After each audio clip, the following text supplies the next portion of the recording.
तो दोस्तों बात करेंगे फैमिली आईडी में वेरिफिकेशन की। बहुत सारे कैंडिडेट की 10 जुलाई के बाद वेरिफिकेशन हुई है। पहले इनकम ज्यादा थी या कम थी, अब जो है उसका उल्टा हो गया है। ठीक है, तो इन सब बातों के बारे में दोस्तों हम इस वीडियो में डिस्कस करेंगे। तो दोस्तों 5 नंबर लेने के लिए जो है एक कंडीशन, 2 कंडीशन है कि घर में सरकारी नौकरी नहीं एंड 1,80,000 रुपए से इनकम कम। ठीक है, ये जो है दोस्तों कंडीशन अप्लाई है सभी के लिए। ठीक है, चाहे आप किसी भी कैटेगरी से हो, जनरल से हो, ओबीसी से हो, बीसीबी, ईडब्ल्यूएस, एससी, किसी से भी हो। ठीक है, यानी कि घर में सरकारी नौकरी नहीं होनी चाहिए और 1,80,000 रुपए से फैमिली आईडी में इनकम कम होनी चाहिए। ठीक है, तो ये मैं आपको कंडीशन यहां पर दिखा भी देता हूं। ये अगर आप देखें दोस्तों, तो यानी कि यहां पर मार्क्स ऑब्टेन, पहला ही कॉलम जो है इसमें लिखा हुआ है कि no government job in family and family income less than 1 point, जो आपका सीईटी का स्कोर है। जैसे इस कैंडिडेट को 5 नंबर यहां पर मिले हुए। ठीक है, फिर फादरलेस का, फिर डिनोटिफाइड का, फिर एक्सपीरियंस का है। ठीक है, और ये यहां पर क्या आ जाएगा टोटल। ठीक है, ये चीज है दोस्तों।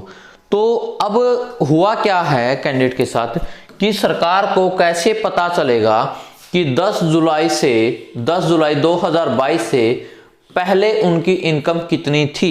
ठीक है, अब सपोज किसी की दोस्तों अगस्त या सितंबर में जो है वेरीफाई हुई है। ठीक है, वेरीफाई हो चुकी अगस्त सितंबर में, और उसके ऊपर डेट लिखी रहती है कि कब हुई है वेरीफाई।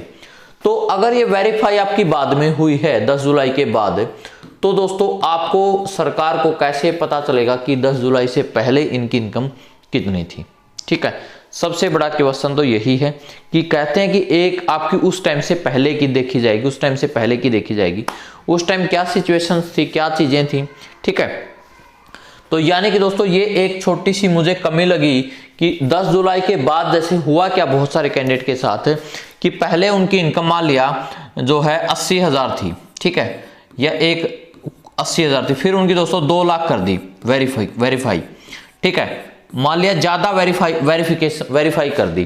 ठीक है, 10 जुलाई के बाद अगर ये 10 जुलाई से पहले ही 2 लाख, अगर मान लिया इस सिचुएशन में कि 80,000 से 2 लाख कर दी, तो दोस्तों आप ये कह सकते कि भाई मेरी तो इनकम पहले इतनी थी। ठीक है, अगर आपके पास वो प्रिंट आउट वगैरह पड़ा हुआ है तो यानी कि वो आप दिखा देना कि मेरी इनकम इतनी थी, इन्होंने गलत जो वेरीफाई कर दी। ठीक है, तो आपके 5 नंबर आपको मिलेंगे, नहीं काटे जाएंगे। ठीक है, अब दोस्तों अगर अब आपकी ये मान लिया किसी की पहले 2 लाख थी 10 जुलाई से पहले, और फिर जो है 80,000 कर दी अब 10 जुलाई के बाद। ठीक है, 10 जुलाई के बाद 80,000 कर दी, पहले 2 लाख थी अब 80,000 है, तो सरकार को कैसे पता चलेगा कि 10 जुलाई से पहले इसकी 2 लाख थी। ठीक है, समझ पा रहे ना आप मेरी बात को। तो यानी कि ये सारी चीजें जो हैं बड़ी मायने रखती हैं।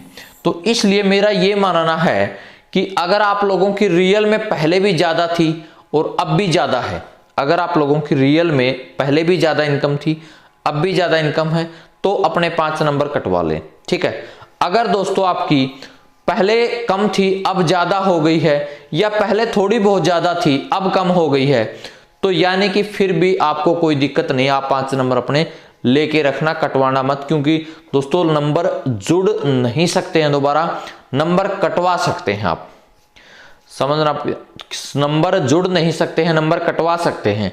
अभी इस फार्म के अंदर भी यही सीन है कि जिसने पहले 9 जॉब के नंबर नहीं लिए उसको अब नंबर दोस्तों नहीं मिलेंगे। ठीक है, क्योंकि जिसने क्लेम ही नहीं किया उसको नंबर नहीं दे रही सरकार। तो ये एक इश्यू है कि फैमिली आईडी में इनकम और करवानी मतलब किस तरह से देखी जानी चाहिए। ठीक है, तो ये दोस्तों मामला मैंने आपको बता दिया कि इस तरह से आपने ये करवाना है, कटवाने हैं या नहीं कटवाने हैं, ये मैंने आपको समझा दिया। ठीक है, फिर भी अगर कोई डाउट रहता है दोस्तों फैमिली आईडी से रिलेटेड या सीईटी से किसी भी चीज से रिलेटेड, ठीक है, तो कमेंट सेक्शन में कमेंट करें दोस्तों, देखेंगे उसका, अगर जो भी सॉल्यूशन होगा जरूर आपको बताया जाएगा। Thank you.